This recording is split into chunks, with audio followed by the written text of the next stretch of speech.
சங்கரர் என்ன சொல்றாருன்னா, அம் சுவாமி சொன்ன கருத்து. நம்ம பகல்ல நன்னா விழிச்சுண்டு இருக்கோம்.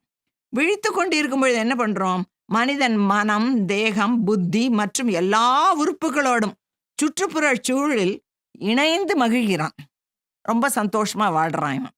சரி, தூங்கும்போது என்ன பண்றேன்னு கேட்கிறார். தூங்கும்போது உடம்புல எந்த உறுப்பு வேலை செய்யறதுன்னு உனக்கு தெரியுமா? எதுவுமே வேலை செய்யாது.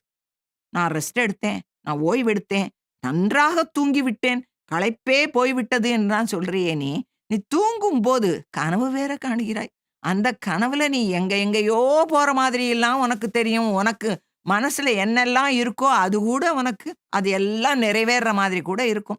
அனுபவிக்கிறாய். மகிழ்ச்சியை அனுபவிக்கிறாய். ஆனந்தப்படுகிறாய். ஆனந்த கூத்தாடுகிறாய். என்னெல்லாமோ செய்றியே நீ. கண்ணு கூட இறுகி மூடித்தானே நீ படுத்திருக்க நீ. அத்தனை மணி நேரம். அப்பொழுது உன்னுடைய உடம்பில் இருக்கும் எந்த உறுப்பு அதை அனுபவிக்கிறது என்று யோசிச்சு பார்த்தாயான்னு கேட்பார்.